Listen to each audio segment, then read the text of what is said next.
na na hey, na na na. Welcome everybody. Welcome. Shabbat Shalom. I know it's hard to pull people off the roof at lunchtime. But I'm absolutely thrilled that we now have the opportunity to hear from Dr. David Hasan. As I said earlier in services today, I am forever grateful to Marcy Zellico, our wonderful and dear community member who, along with Howard, is actually responsible for building so many great institutions of Jewish life. And I am so thankful that you found your way to Dr. David Hasan and then introduced us. And Marcy came up to me in services saying, you have to meet him. He's the most extraordinary man. So I want to begin by reading a little bit of your bio, and then we'll be in conversation. And Dr. Hasan said he would be thrilled to be in conversation with the community. So we'll have time, hopefully, for a Q&A. And there are still a few seats up in front. So if folks in the back, as more people come in, you can help direct them forward. I see that Andrea Hodis just walked in, and I welcome to Andrea. And I want to thank the good people at New Ground who co-sponsored this gathering today. And I'm not sure if Aziza is going to make it over or not, but if she is, she'll get a closing word today. Dr. Hasan is a scientist neurosurgeon with extensive expertise in managing cerebrovascular diseases and skull-based tumors. He has experience treating over 3,000 brain aneurysms using innovative techniques, including awake surgery. An international authority with cerebrovascular research, Dr. Hasan has offered over 300 peer-reviewed publications. And since October 7th, he has devoted himself to delivering humanitarian aid to Gaza and fostering hope between Palestinians and Israelis. Dr. Hasan, as you will hear this afternoon, was one of the first surgeons to enter Gaza after the onset of the war. He completed 2 medical missions since then. His efforts have facilitated the delivery of millions of dollars worth of medication, food, surgical equipment, dialysis units, neonatal incubators, salaries for Gaza's neurosurgeons, and other essential resources. And what we'll be focusing on today is your journey into this work and these academies of hope, and how you are helping raise an entire new generation with a totally different vantage point that we so desperately need in these times of so much blood and so much anguish, but a sense of possibility, that peace is possible, that human dignity is possible, that these cousins, whom I have recently learned share more of a DNA similarity, Jews and Palestinians, than any other two peoples in history, that we can collectively build a shared and just future and a peaceful future for everyone. Dr. Hasan, thank you so much for being with us today. What a joy and an honor for us to have you with us. So we thank you. And I would love if we could, you want to say something? No, thank you. Really, it's an honor, privilege to be here. And thank you, Rabbi, for giving me this opportunity, and for Marcy for opening her house. I finished a very complex surgery Friday. I literally finished and barely got in the plane. And then got to Houston, and the plane didn't work, so I was delayed. But I wouldn't miss it for anything. Thank you, guys. Every time we've spoken, Dr. Hasan has just walked out of surgery. So he's just saved someone's life, and then he's like, I'm here, Rabbi. I'm here. So, and by the way, I didn't mention that you're at Duke University, where you are performing neurosurgery regularly. And all of this is kind of a side gig in your spare time. So all the more extraordinary. So your story is exceptional in every way. And it's the thing that Marcy first told me about you, and that in our first conversation, you were gracious enough to share with me. Can you just start by backing up to your childhood and telling us a little bit about how you became the person who you are in the world today? I would tell you that happily. And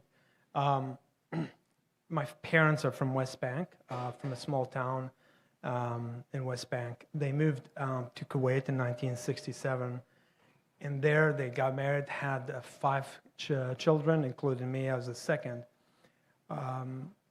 Kuwait at that time was the 3rd largest diaspora for Palestinians outside West Bank, Gaza, and Jordan. But this is why it's so important to me. When I grew up, while my parents really did everything they can and the best they know to raise us. We grew up in one narrative. And that narrative influenced my life till I was 18 and then moved to the United States. And I was very, very, very lucky to move to the United States after the Gulf War. But during that time, during this narrative, and that's why it's so important for our work and why I'm determined, I didn't know anything except what my parents knew, taught, the schools, the mosques. It's hate the Jews. The land belongs to the Palestinians. Israelis don't belong to that, and they need to leave one way or another.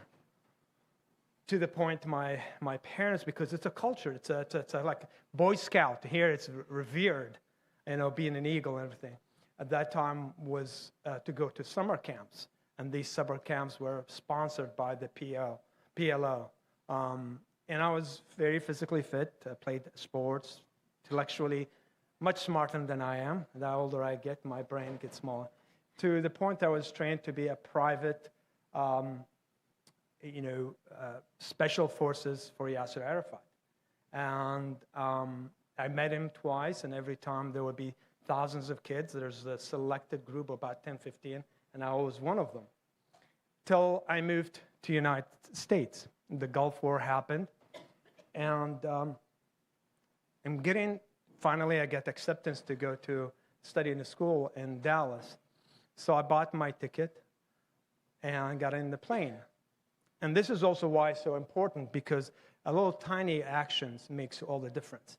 In the plane, I'm 18-year-old, sitting next to a gentleman. He was in his late 50s, early 60s. And I'm trying to learn how to eat with a knife and fork at the same time. I never had that opportunity. I'm eating with pita bread. I can do a good job with that, with my eyes closed, and even throw it on you, and you can dunk it in your mouth. He saw me struggling, and he took time and showed it to me, and he started speaking a little bit in English. And I, 18-year-old, learn English in school, kind of like Spanish here. I wanted to practice my English. And so he endured me for 12 hours. Bless his heart, I could see the agony. But we landed. And he said, "Hey, David, I have time. Where are you going?" I said, "I'm going to Dallas." "Where's your ticket so I can help you? This is a huge airport. And you get lost. Let me help you. Where's your ticket?" I said, "What ticket?" He said, "Your ticket to get from JFK to Dallas." I said, "I don't have one." He said, "Schmuck, you schmuck." Now I know what. So he took me to American Airlines, and I bought the ticket right there spot, and that was in 1991. It tells you how old I was then. And they asked for $400. So I said, "Hey, can I have a scissors?" And everybody backed up. Palestinian was scissors. Okay. But needless to know, my mom put $5,000 in my pocket and sutured it because she's worried. So I took it, and they were like laughing and everything. And for years, he stayed in touch with me.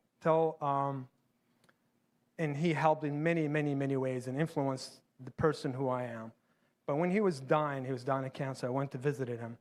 And that's when I found out there's a lot of people there wearing kibbas. And I knew he was a Jewish.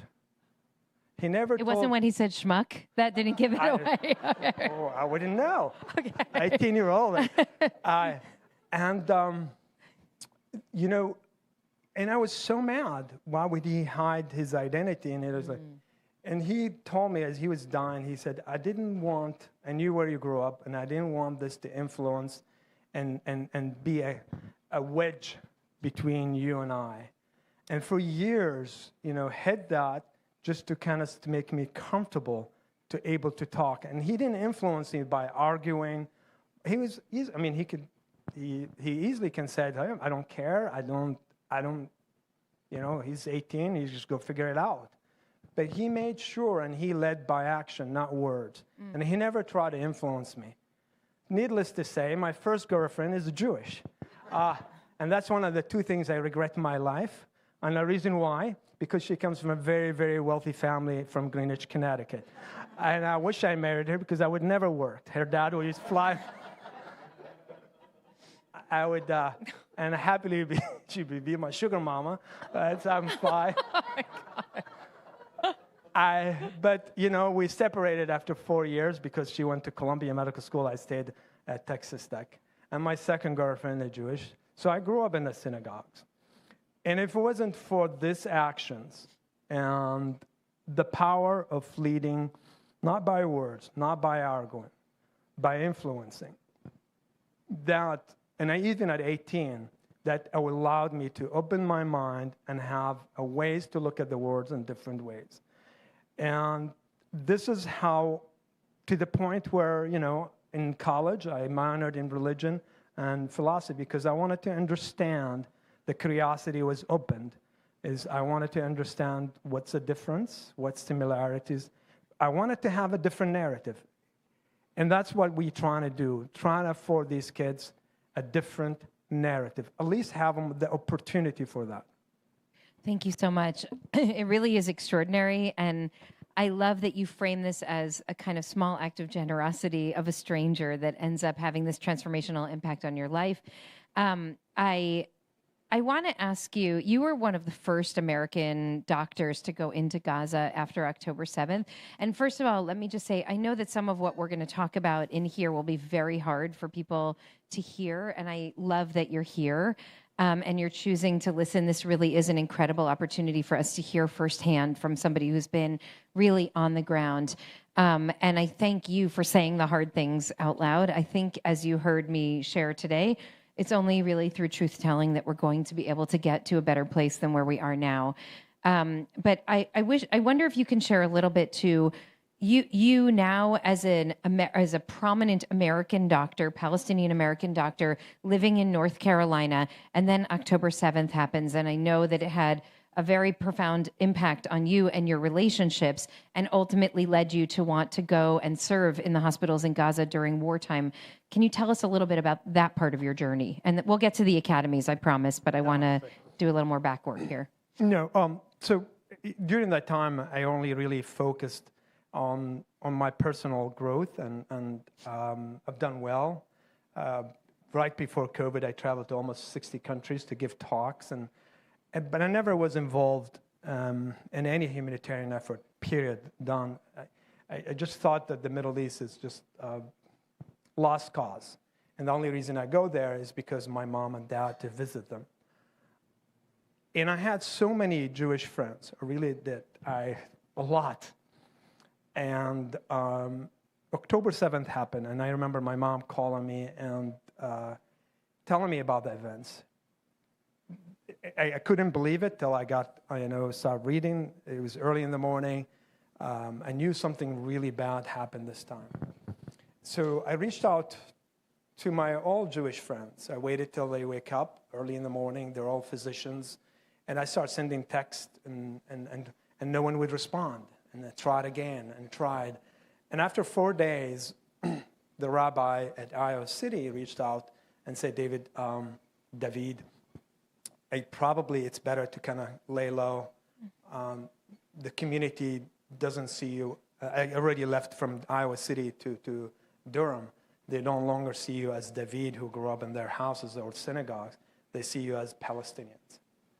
And that was the first time I knew that what happened there has much more wide effect. So a lot of people were in the middle. And these thugs, if you will, they managed to, when something bad like this happened, everybody goes to the corners, every tribe, and no one is left in the middle.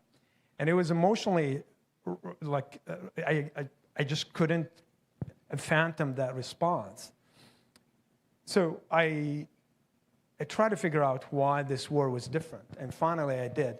Most wars before was all broadcasted, were all broadcasted through mainstream media, where mainstream media will take all that raw footage, they censor it, and they make it like a PG-13, and they put their own narrative, whether you're Fox, CNN, whatever, and they broadcast. But this time, for the first time, the war was broadcast through social media. And suddenly you're seeing raw images of kids on both sides, families, women, horrible scenes. And it's not censored. People are, whether it's true or not true, and other forces took advantage of that and amplified, and you don't know what's a true story or not. And so everybody, including myself, which I never subscribed to social media except to follow my friends, I felt like a crock pot, just boiling, and accentuated by my loss, by touch with my Jewish friends. So I wanted to do something, but something was like, okay, maybe after the war I'll get engaged. As my wife calls it, it's a midlife crisis. And this is where the difference between people, during that time, hundreds of millions of people are on the social media, on the street, shouting, screaming. In December 2023, Algeria was a member of the UN Security Council. They passed a resolution. They wanted to pass the 2720, which is for call for ceasefire. United States came and changed it completely to open aid because there was blockade. And immediately the WHO called for people to volunteers. And you know how many people volunteered to go first mission? Any guess? 18. Very close. Yeah, I'll give you $5 later. Marcy, 18. And I wasn't on that because my name wasn't floated because I never done any humanitarians. And despite millions and millions and millions of people who are shouting in the street, screaming, blah, blah, blah, only 18 people volunteered. 4 from the United States, 2 from Canada, and 12 from England. And that's when we went. It was at that time we were told that we had 50% chance to come alive. Because, it was active war zone. And I had to go buy a good life insurance from my wife. And I told her, if something happened, you have money, and you can marry the swimming pool guy if you want. I gave her the blessings, move on with the pool boy, and things. And then I went there, and when I was there, I really seen and have till today nightmares that I was still compartmentalize it. And we operated on unhuman conditions. Really, it's where we have to cut legs, amputate legs without anesthetics. We have to perform surgeries, C-section without anything else, pull the kids out alive. We have to operate with 3 people in one room on the hallway. Kids come in pieces. It was horrible. There's no medications or anything. But I didn't only focus on what's happening. I really also influenced by my relationship with my Jewish friends. And I started looking for hostages. One way to look at the hostages is to bribe the kids.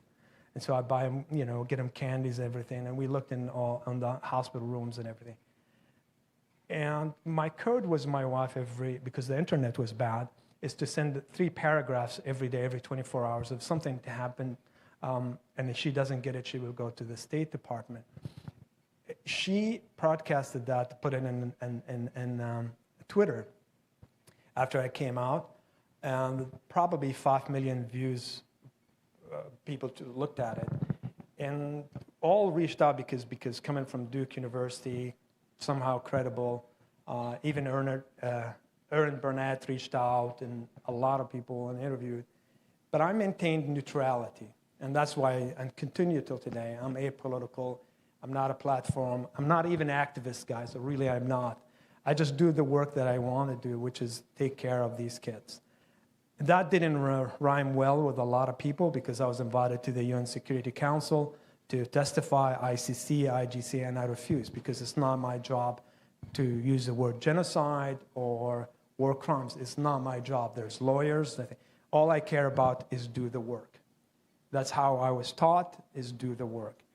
And then I went second time under Elizabeth Warren and USAID. And this is when I encountered thousands and thousands of kids who were orphaned and didn't have, or separated from the family. And I was jaded by the media by then. I decided after I came out, I'm just going to focus on this. till I start talking to some of my American Israeli friends who are from Yale, Harvard, and they wanted to help. And I wanted to mention this. I know I'm talking a lot, but this is really important to kind of see where this is all going. So they mentioned some people to Haaretz, the newspaper in Israel. They reached out, and by then by a lot of people, was called collaborator, betrayed my own values because I would not testify. But then when they found out I'm going to speak to Haaretz, they got really upset, and even to threats to the point my wife didn't speak to me for almost 4 weeks, and she went to her family because she thought we put in our family in jeopardy security-wise. But I refused, and you know why? Because I wanted to reach out. Somehow I'm still affected by the relationship that I have with my American Jewish family friends. I wanted to reach out and tell them what I've done. By the way, the second trip, I also looked for hostages, and Hamas found out and sent 12 people to kind of, do their job, but I was able to exit before that happened. So I did, and it was my way trying to connect, the human connection. And I thought there would be just a little piece of article in Haaretz tucked into, middle of the newspaper, no one would know. Needless to say, they sent someone from France to kind of, because they thought I was so ugly, they wanted to make me look so good and send a French photographer, literally a French photographer from Paris to take pictures of me. It's like, okay, maybe I need but whatever. They did. And it was the first page, everything. And I'm just going to go just a little bit further, and then we'll talk more. And so it was a big hit. And that's when that came out. I didn't expect anything except thousands of Jewish, American Jewish, European Jewish, but more than anything, Israelis reaching out and said, how can we help? That's when a lot of hostages, half of the hostages still there. Yet, the Jewish values, because I start talking about kids and everything, teaches us in that children are created in the image of God. B'Tselem, Elohim, and they wanted to help. So I said, I tried, we couldn't have. And I was invited by the Perez family to come and talk. That was June. So I went in, and it was sold out. Dennis Ross was there, a lot of ambassadors, and I was truthful. I mean, I showed images, raw images. Like, if you see it, you will never be the same ever. But I don't use any colorful, subjective words. I just said, I finished, and then suddenly 5 Israeli moms, one of them looks like Marcy and talks like Marcy. That's why I get along with her. And she said, David, when you leave? And I said, well, I am going to leaving tonight. I'm going to go midnight. I'm going to go get me a good falafel sandwich because there's none in the States, and then head out. I was like, no, you're going to stay longer. And so I did $700, changed the flight. But I really wanted to understand, this is the power of connection, is when you're open-minded, I wanted to understand why the Israelis feel the way they are. So I spent that day, the next day, went down south and went to all the kibbutz but that was back in June of 2024. I went there a year before Bibi went there. And that's truth. And I was then the first civilian to be inside Gaza and in the kibbutz. And there was time still. It was still a military zone.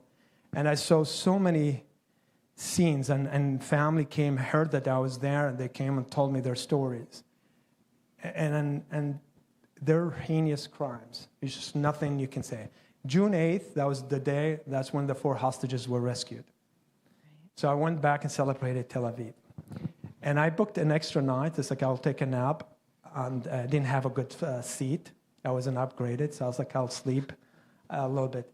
And I was like, those goddamn Israeli moms, they made me changed my ticket for $700 and never called. And literally, as I was thinking of that, I was distracted. They called. And surprisingly enough, they said, hey, David, we spent all day today for the last 36 hours trying to find you the best best deal. They haunted the CEO of Abbott. They went to his house and bargained with him to buy the cheapest baby formula from 56 shekels to 17. And they said, we have 12 trucks of baby formulas for you. At that time, I cried. That's the power of connection. So despite all this, the pain and the hard feelings and the loss, people want to connect.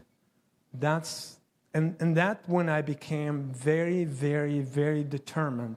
It's easy for me as a neurosurgeon to engage in another NGO that already existed. But those NGOs at that time, and you could still hear it, they all took political position or they're scammers. And that's where I wanted to create Gaza Children's Village with 3 mandates. Immediate relief for the kids, food, healthcare, psychotherapy. Second mandate, rebuild Gaza, but we want to build it differently. The definition of insanity is what? Doing the same thing over and over and over again and expect different results. I want to build Gaza generation up from kind of like I did. Remember my story, how that narrative, I just wanted to afford these kids different narratives. I don't know what they're going to grow. It could be Hamas, it could be not. It takes one person to make the difference. I wanted to afford them different narrative. But third, and most important to me personally, as equally important, is rebuild relationship between Gazans and Israelis, which that was the platform, and that's why we're creating the Gaza Children's Village. Wow. Wow. Okay. Thank you for sharing all of this. There's so much here that I want to unpack a little bit. First, I just want to go back to October 7th and that story of a sense of rejection from your Jewish friends. It was when you told me that the first time a couple months ago, I was so shocked by it because like I felt so lonely as a Jew and I was desperate for people to connect with us. And hi, Aziza, welcome. And you might be related. Hasan, as if there are not a billion Hassans in the world, but maybe. We're going to see. We'll do some Muslim geography after. So I was so shocked by that story that you shared, and it's so important for us to remember that there are other stories other than the stories that each of us individually experienced. And I mentioned this morning, and we were just talking at lunch, about this cognitive freeze, this idea of a kind of when the world is too overwhelming, morally and spiritually, our brains take refuge in reductive thinking, and we identify a certain particular narrative, and we will fight to the death for that narrative, and it blocks our vision from being able to see and experience other truths that are also true. And what you're describing, every piece of your story is describing that. I think that what you saw on the ground in the hospitals in Gaza during the horrors of that time, in our worst nightmares, we couldn't imagine, and you actually saw it and experienced it. And even at the same time, you refused to dehumanize the Israeli Jews who were as heartsick over it as you were. And that's just astonishing. And so the fact that you were able to still talk to Haaretz and still talk to these Israeli moms who look like Marcy and still able to engage in the anguish that many Israeli families were feeling for the Chatufim, for the hostages, and also not discredit what you yourself had seen. These children in the worst kind of pain, physical and emotional pain from all of the loss. And that is just extraordinary to me. And I want to lift that up because it's not normal what's happening here. I think I see the world sort of pulling into these camps, and it's nonsensical. It makes no sense. And what you're doing is saying, actually, it might be lonely there when you reach out to these people and they're not responding to you, and then you're getting attacked from these people because you're reaching out to these people. But you're creating a new island. And what we've talked about a lot at IKAR over the years is there's room on our island. Like we're creating maybe a new old space, a third space where people hold all of that and strive to hold all of that can. At the same time, and then we really will get to the academies, I have found, and I wonder if you have found, that the pull on the heart at some point is just, you just feel like you can't hold it all anymore. It's too much. And I feel sometimes jealous of the people in the camps. I feel like, oh, you have your flags and you have your flags. Like, I wish I could just go throw myself into this camp and just be right, instead of being complicated. And I wonder if, as you've navigated these multiple worlds, a Palestinian doctor building this incredible network of schools for Gazan orphans, in relationship with lots of Jews, including Israeli Jews, as partners in the work, if you ever have the feeling like, okay, it's too much, like I can't possibly hold all of this anymore. Has that ever happened to you, or is that just me?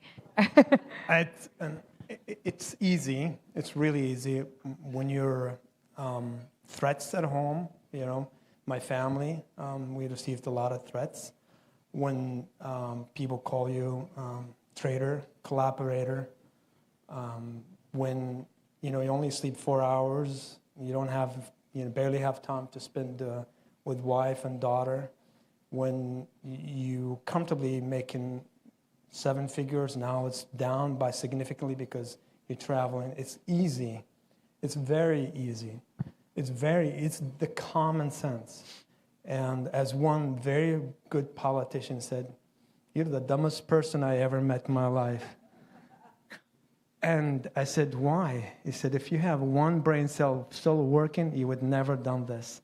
Wow. And he's true, because of the forces that you mentioned. But when you see the scenes, as I said, I was the first civilians to be inside Gaza and inside the kibbutz. When you have, and you probably heard about one time, the first round in Gaza where kids came in, the Israeli forces, the IDF, didn't try to bomb people during the daytime, but in the evenings, that's where the battle happened, because people kind of not moving, and so they kind of go after pockets. And when it's hard when you're trying to fight another force who is embedded and hide and use human beings' shields. So it's really hard not to have casualties. And just if you think about it, if you just drop a bomb, half of the people in Gaza, they're 18 and younger. So half of the half of the injuries is going to be kids. Mm-hmm. So in the morning, that's when they came in. And I remember I had to make choices because we didn't have enough ventilators. We didn't have enough A-tubes. There's several kids that could be survived in other countries, even in Africa. And I have to walk through and decide which kid lives and which kid doesn't live. Oh, my God. So, and then I remember there's a 2-year-old. He's barely making it. And so it's like I made that decision. It's not going to make it. We're not going to waste resources, because it's about using resources adequately. And I just refused to kind of let this 2-year-old die without having his family next to him. So I took a picture with my phone, went outside, and no one would claim him. Later, they found out that all his family were under the rubble. He was the only kid who was just pulled out. And so he's a dying, and I'm making that decision actively. I'm going to let him go. So I have the most beautiful daughter in the world. She's going to be, as you said, I send you as a cry for sisterhood, a piece about that. I wrote her, it's like, I wish all our leaders are women, because the world would be much better than where we are now. We men failed our kids. So I just couldn't. So I named him, because my wife is a cancer survivor, so we couldn't have kids after that. And so I named him it was my own son, Jacob. And I held him very close to my chest, and literally almost broke his ribs, and cried for him and prayed for him and let him go. And that image is what, every time I get weaker, when I stand in the mirror, when all these forces, is what keeps me going. When you see a 10-year-old, suddenly it becomes the mother for a 7-year-old and a year and a half, where no one else but them, and she wants to cry, but she can't cry because she's now the mom. And I tell you, scenes and scenes. And then when you go into the kibbutz and you're walking into the houses, and yes, you don't see the bodies because it went later, but the blood is there, the havoc. And you see that, and you just can't, and the parents and other relatives telling you the stories. When you hear that, every time when I get really weak, and we are human beings, we're weak. It's easy to be influenced. We're created to belong. And when you're alone and everybody is attacking you, it's easy to just like give up and go to the other side. But when these memories, and you make a vow for them, that's what gives you renewed energy again and again, and determined to stand all these forces. Incredible, incredible. Thank you. I would love for you to tell us about the Academies of Hope and what you're actually building now. And this, the scope and scale of this project is astonishing, and the vision of it is even more extraordinary. So you mentioned that there are 3 components. Can you just walk us through what the Gaza Children's Village actually looks like now, and what is the foundational ethos of the project? Yeah, so again, I'm motivated by earlier story. As I told you, growing up in Kuwait and different, and the insanity is doing the same thing again and again. And the fact that we all children are created in the image of God. So I wanted to really focus on that. My ecosystem was the kids, that promise I made to Jacob and promise I made to the Jewish kids that I didn't see their bodies, but I saw their blood, and also that the kids who survived, who are vulnerable and separated and don't have relatives at that time. Now they are united. So we wanted to create this. We wanted to create one big campus, a big shelter for 20,000. That was the estimation at that time. In June of 2024, yes, there was about 17 to 20,000 kids who are orphaned or separated from their families. And so we wanted to build a big, huge shelter for them. It was behind the line of the battle. We worked with the KOGAT and the IDF to create a bubble zone and have a hospital, children's hospital, all that stuff. But that fell apart. Finally, this comes back again in June of 2025, the maximum blockade. A lot of people, didn't have a lot of foods, and it's really hard to get to these areas. We failed a couple of times, and by what we stand for, I was only left with a few Arabs and a lot of Israeli friends from Israel. And we went to the community and said, hey, we want to help you. And they said, that's fine. I didn't tell them anything, but I told them, look, we're going to buy you flour. And we bought it from black market. A kilogram of flour was about anywhere from $20 to $50. It depends on the day. And we survived them for almost 2 weeks. Excuse me. But that was when the light came back again, the motivation. I said, listen, most of my money is coming from Israelis, where you guys will be okay with it. And when you're desperate, you will say yes. So they said yes. So we did. We bought flour for 2 weeks. That's during June of 2025, during Eid al-Adha. And at one point, I was just like, hey, guys, after 2 weeks, the donors want to know that money is going to good people, not Hamas. Would you be okay to invest that has an Israeli name, NGO on it? And they said, proudly we do. So they did, and we took pictures of it. And so that immediately empowered us and emboldened us to say, okay, we want to build the academy. And that was in Deir Balah, the first academy. We finished July of 26. We thought we only have 200 orphans, but 500 orphans showed up that day. And therefore, about half of them for 4 or 5 days haven't had any food. Oh, so immediately called Jose Andreas, the founder of WCK. they got the food. And we wanted to do something different, and always motivated by my Israeli friends. It's like, we need to make it bigger and better. We could stop, but decided to go hire pediatrician and nurses. And then they wanted more. It's like, we want to do psychotherapy. So we were the first group, while people were just coming off the blockade, just open a week, we were doing a holistic approach for these kids in terms of education, and not any education, because again, we wanted to make it different. We worked with a group, we created this peace-friendly curriculum where kids learn about other cultures, about other religions, not in deep, but just introductions where they know what's the differences and similarities, embrace the differences, celebrate the similarities. And we wanted them to enjoy that, to love, peace, and tolerance. But we also started providing the daily hot meal for them and the access to health care, because some of them haven't had shower or bath for almost a year and a half. Even the young girls here, or college girls here and everything. And, when we had, as simple as when these girls had this period, there was nothing else to take care of their period. And there's like, I didn't know anything. I'm oblivious. I have 7-year-old, 8-year-old, and I'm looking who's coming or not coming.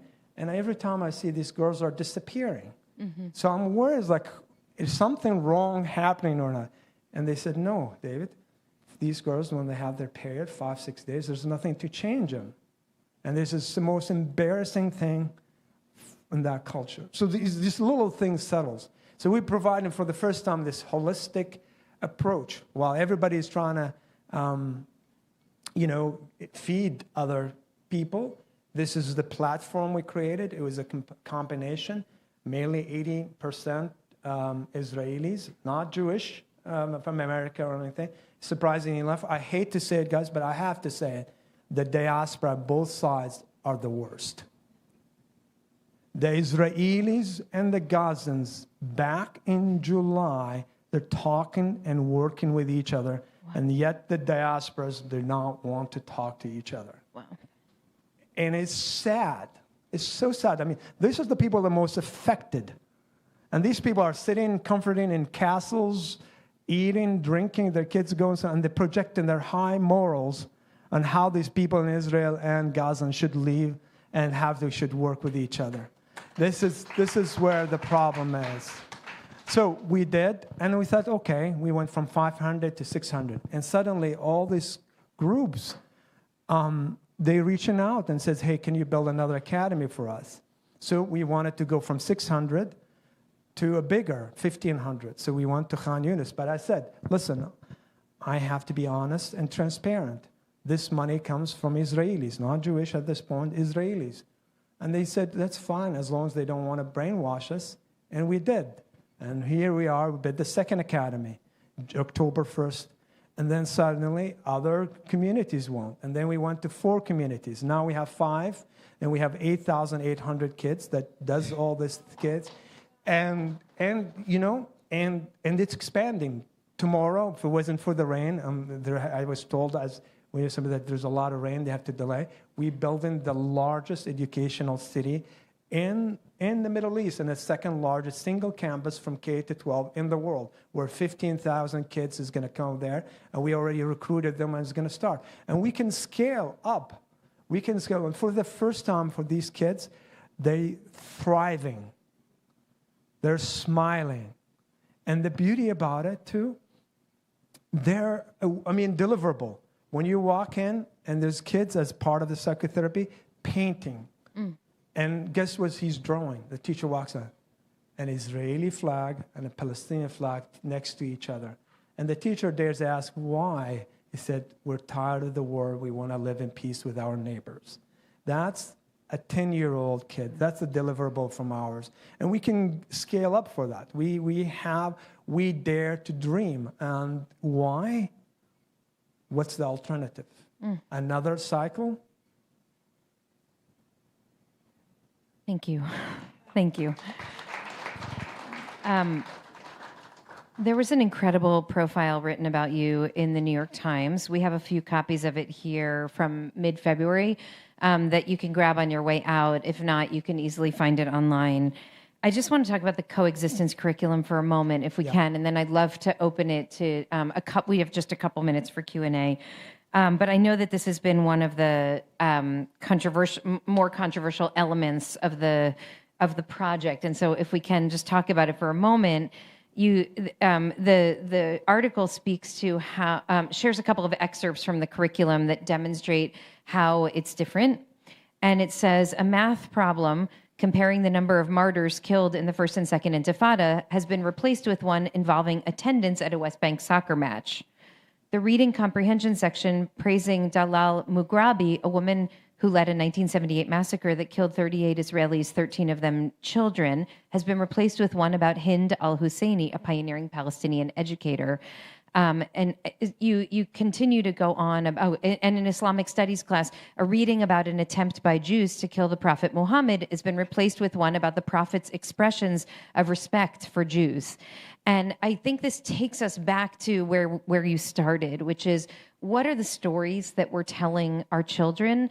And in the Jewish community, we talk a lot about how Palestinians are raised to hate Jews, that's part of their curriculum. And I have to say, I don't think that we Jews teach our children in our school curricula very well to see Palestinians as an integral part of our future in the land and partners in building a just future. And so it's so powerful. Those simple examples show that when you desire to tell a different narrative, the kids can handle a different narrative. And so I wonder if you can just talk about this piece, the coexistence education piece, and then I'm going to be able to take just a couple of questions. So start to think if you have something in mind as we get ready to close soon. Yeah. Again, goes back to my original story. If it wasn't for the different narrative that I had coming, and not just a narrative, it was led by action by this man who called me schmuck at that time, and I'm proudly lovingly. Yeah. It's led by deeds. And kids, I mean, we all parents. I mean, most of them, and the ones in the future you have parents. Kids are we make them the way we are. We teach them. We don't. They're the only difference between my kids and the kids in Gaza is what? My kids born here, they were born there. And then after that, it's what mom, dad teach, family, culture, religious centers. So these kids, I feel sorry because they don't have an option. If they grow up that way to hate someone else, it's because what we taught them. And again, half of the Hamas soldiers nowadays were orphaned from the earlier wars and didn't have someone like us. And I say us because I encourage you and invite you to be part of our movement. As I'm not activist, but again, we wanted to give them a chance. I can't guarantee you, I can't tell you what they're going to grow up, but we afforded them a different narrative. And that different narrative is there are different views, respect. And that's why we have the curriculum, which is exactly the same as the PA curriculum. We just changed a few examples. And we didn't put it from Jewish, and we put it from Palestinian heritage itself, but something proud. And then we dared to do more, which is we call it the global citizen virtues. We want, because my wife homeschools my daughter, and she does an amazing job, great mom. I tell her, would you teach your daughter that? And she says, yes. This is what every mom, every dad should teach their kids. Respect, tolerance, love. Arguing, but arguing in open-minded. Critical thinking, okay? Question. These are things we try to teach our kids the value for it. And yes, there are both sides are guilty. I will tell you that, and I agree with you. But, I can influence my own people, and I'm hoping others, and there are other initiatives in Israel, hand-in-hand schools, I think. They're trying to do the same thing. Exactly, Marcy. But there are groups. But the thing is, we have to be involved more. And we're not here, and the ones in the diaspora are projecting our, moral higher values on the people inside. Because, these people over there, the Israelis and Gaza, they know the alternative. And I'm only also, they are too, they're all motivated as never again for both sides. Mm-hmm. What happened is horrible. So I think, just simple things, it's the simple values that should be taught to everybody, no matter where the kids, is what need to be taught. And that's again, it's nothing genius about it. Is you just go back to, would you teach your children that? Right. I mean, you censor them. I mean, you go on the TV, you make sure when they're young, they watch G-rated things. You put that guards for them. You protect them. And if they, to teach them to say thank you, respect, that should be a universal language, universal principles. Mm-hmm. You should, the difference is black and white the same, indifferent to color, race, ethnicity, religion, all that. They should, again, know the difference, think critically. And that's what we're trying to teach other kids. Thank you.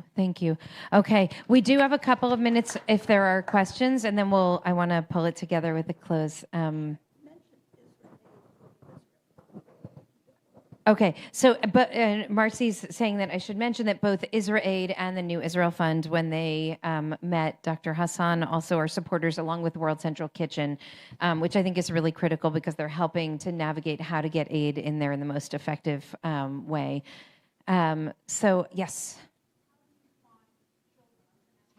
How do children find you? But maybe it's more appropriate to say, how do you find the children?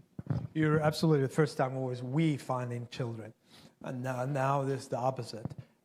What we tried is we have feelers. I built a network, which by the way, we vet every single person.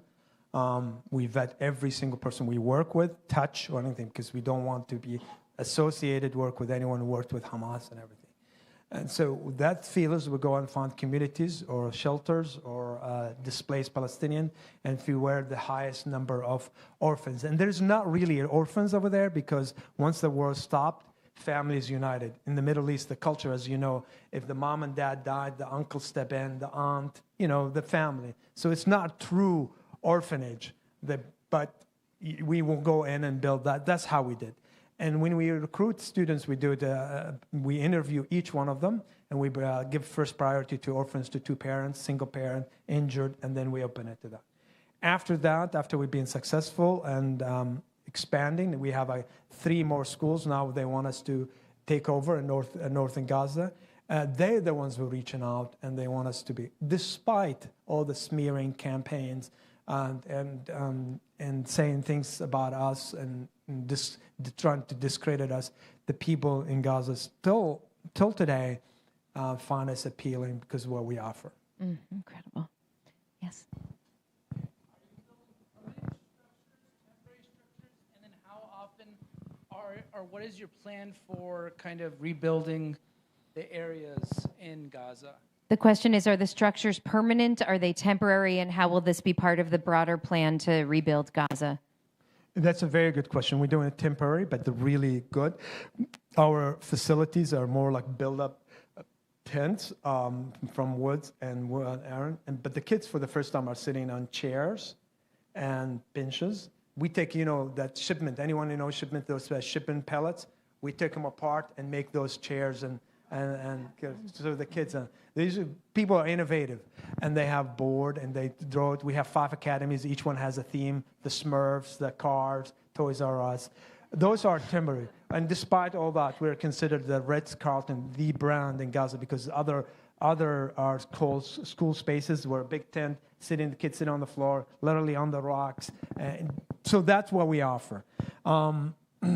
And it's temporary because we don't know what the border peace is going to do, when, and all now conditioning and disarming Hamas, whether it's going to happen.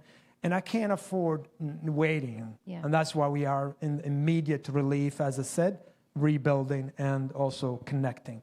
So what is the plan in the future? I do hope, it depends how the border peace and move forward. We got distracted with the war with Iran at this point, which affected us a little bit, affected the plans. And then how Hamas will disarm or not. There's a lot of aid. I'm hoping in the future we be able to permanent structures. We're in a standoff with the PA now because they found out our curriculum from the New York Times, which helped but hurt. And they demanded that I write an official letter that says I'm going to stick with official letter signed by me to say that we're going to stick with their curriculum and not deviate from it. Otherwise, they will discredit us and all that stuff. So there is a lot of challenges. Every day I wake up and wake up at 1 a.m. to be on time Israel to work through these challenges. I know that there's still a couple of more, forgive me, but I want to pull us to a close and maybe you'll stick around for a couple minutes at the end. And so, sorry, you'll get a chance to ask. I'm going to give Aziza the last word in just a moment. But first, I want to say to you, Dr. Hasan, what I've noticed in working with you just for the past several months is that you can't run away while I'm giving you a blessing. Okay. You are incredibly principled and at the same time profoundly pragmatic. And you're right, Marcy, right? So you know what's right and wrong, and you need to get support to the people who are in the greatest need. And it's been very moving for me to witness your leadership over these months and see the way you've made hard calls really decisively that are rooted both in those principles, your deep sense of love and connection to and responsibility for these children, and also brought pragmatism to the principles so that we can actually do the things that are going to get things done rather than being entirely aspirational and not actually effective. And so I want to say that I really bless you with continued strength in this work. I hear you saying that your wife was worried about you, and I'm worried about you too. And now you got a whole bunch of Jewish mothers worried about you also. So we're going to share the worry with your wife. I want you to be safe. I want you to continue to find great strength and moral clarity. And I want you to continue to find hope, because you are building a generation of kids who are going to be the hope, along with their partners on the other side of that broken fence, are going to be the partners in building a new and different shared society for Israelis and Palestinians alike. And I really thank you for your extraordinary work. So thank you to Dr. David Hasan. And if you are moved at all by what you're hearing, I hope that you'll become a part of the work and a part of you say you're not an activist, but this is a movement. And so we can all do what we can to help support this incredible life-saving work. So thank you for that. And finally, I mentioned when we started that New Ground was co-sponsoring this today. And I'm going to give Aziza the last word here this afternoon. But you mentioned, Dr. Hasan, that the worst are the diaspora Jews and Palestinians, because we're just fueling the conflict there. And that's something we have heard in this very room many times when Israelis and Palestinians come here and talk to the diaspora saying, please, we're peace builders. We're trying our hardest. Turn down the volume and try to actually talk to each other. And I want to say that one of those sacred places where that work is happening is with Aziza and Andrea and those at New Ground who are actually committed to building real thick relationships. I mean, real and thick, not really thick, but both. And relationships between Jews and Muslims and between Jews and Palestinians. And it is extraordinary work, and it's incredibly difficult. And I'm so humbled by the continued commitment to persevering in this climate, because it matters so profoundly. So I thank you so much for all that you do every day. And Aziza, I would love if you would just give us a word as we close this afternoon. Thank you. I am so grateful to be in your deep partnership, to hear this conversation, for it to be so real, and for it to have a clarion call. This diaspora issue it's not just something we name. You heard it repeated multiple times today. And I think it's something that we all have to take very seriously, because we are part of the problem, and we need to own our power in this moment, because so much of this world, or this time that we're living through, we're giving and we're seceding our responsibility to step in where we need to step in. And we do have the ability to step in this moment when we've been watching with horror from so far away, and the trauma coming back into our lives and into our bodies. and we can do something about it. In fact, I see over and over again when we don't process that stuff, it actually comes back in other ways, and it hurts and it harms our loved ones and the people around us. And so that's why I'm grateful for today. And part of my own story is that I have to commit to myself every day. You're going to stand up again. You're going to walk. And even when you don't know, you're going to walk again, because you have to step into this. Because I look at the kids in Gaza, I look at the kids in the kibbutzim and everywhere else, and I can't sit with myself if I were to walk away from that. And what does it mean for our loved ones? And so it just so happens also this week, IKAR is opening up their space and will also be co-sponsoring Listening from the Heart. And so it'll go out in the newsletter this week. And I invite you to all join us, because we need to own it. We need to have the hard conversations. We need to start listening to the parts that really hurt, because it's not just an issue of curriculum. It's an issue of us having hardened hearts and needing to listen and to soften and to listen and to share even more so. So thank you for doing the work, and I hope you'll join us this week. Thank you both so much. It's an honor to call you friends and friends of the IKAR community, and thank you to everybody for sticking around today.